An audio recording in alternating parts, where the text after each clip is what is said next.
شیخ عارف بن نبہان بن رکاف شیبانی رحمۃ اللہ علیہ سے منقول ہے کہ فرماتے ہیں کہ جب شیخ محی الدین عبد القادر جیلانی رحمۃ اللہ علیہ کی شہرت ہوئی تو بغداد کے 100 فقہا ملے اور آپس میں مشورہ کیا. ان کی میٹنگ ہوئی.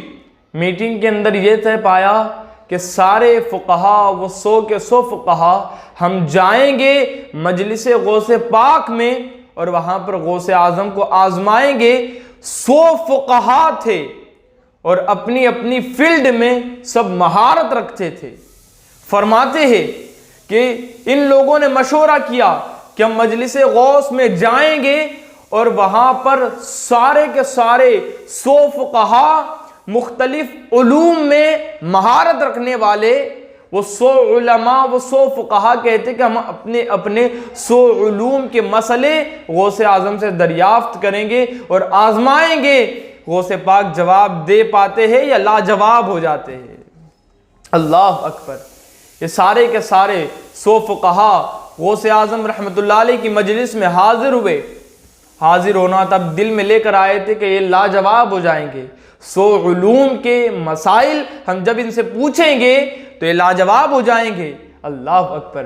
پیارے آقا علیہ الصلوۃ والسلام کے پیارے دیوانوں سارے فقہا غوث اعظم کی مجلس میں حاضر ہوئے. حاضر ہونے کے بعد بیٹھے تھے. ابھی مسئلہ پوچھا نہیں. ابھی صرف مجلس میں شرکت کی.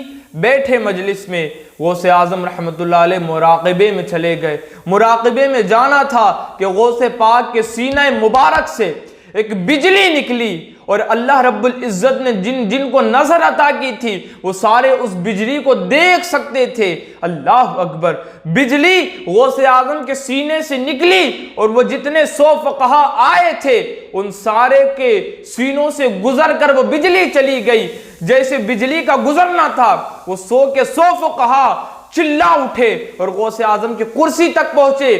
غوث اعظم کے قدم پر اپنا سر رکھ کر کے رونے لگے, معافی مانگنے لگے. غوث اعظم رحمۃ اللہ علیہ نے ان کو اٹھایا اور اپنے سینے سے لگایا. اللہ اکبر. یہ اولیاء اللہ کی شان ہوا کرتی ہے. پیارے آقا علیہ الصلوۃ والسلام کے پیارے دیوانوں شیخ عارف بن نبہان کہتے ہیں کہ مسئلہ جب پورا ہو گیا غوث اعظم رحمۃ اللہ علیہ نے ان کو اپنے سینے سے لگایا اور ان سے پوچھا نہیں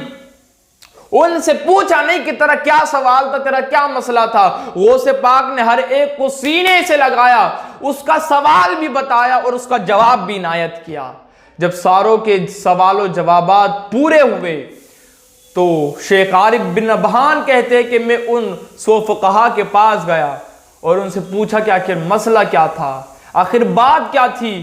تو وہ کہنے لگے کہ ہم آئے تھے غوث کو آزمانے کے لیے لیکن آزمائش تو ہماری ہو گئی. یہاں پر ہم آئے تھے غوث اعظم سے مسائل پوچھنے کے لیے, الگ الگ علوم میں سے مختلف مسائل پوچھنے کے لیے, لیکن مسئلہ کچھ یوں ہوا کہ غوث پاک کے سینے سے بجلی نکلی. وہ بجلی ہمارے سینوں سے گزرتی گئی. وہ بجلی کا گزرنا تھا کہ ایسا لگتا تھا کہ ہمارے سینوں سے علم چھینا جا رہا ہے, علم نکالا جا رہا ہے. اور ایسا ہمارا سینہ ہو گیا تھا کہ ہمارے سینے میں کوئی علم تھا ہی نہیں, کوئی علوم موجود نہیں تھے. لیکن جب غوث پاک نے ہم کو اٹھایا اور اپنے سینوں سے لگایا تو وہ سارے کا سارا علم, وہ سارے علوم ہمارے سینے میں غوث پاک نے سما دیے, ہم کو علم واپس عطا کر دیا. پیارے آقا علیہ الصلوۃ والسلام کے پیارے دیوانوں پتہ چلا اللہ رب العزت اپنے ولیوں کے اختیارات عطا کرتا ہے کہ وہ پہلے سے مسائل جانتے ہیں اور غوث پاک کا علم کہ سارے مسائلوں کے مدلل جواب ان کو عطا کیے. ان کا سوال بھی انہوں نے نہیں پوچھا, غوث پاک نے بتایا کہ تیرا سوال یہ تھا اور اس کا جواب یہ ہے. یہ غوث کی طاقت ہوتی ہے. اور جو لوگ اولیاء کو آزمانے کی کوشش کرتے ہیں وہ خود آزمائے جاتے ہیں اور نقصان انہی کا ہوتا ہے. یہ بھی بات پتہ چل گئی. تو پیارے آقا کے پیارے دیوانوں یہ علم اور یہ اختیار سیدنا غوث اعظم جیلانی رحمۃ اللہ علیہ کا تھا.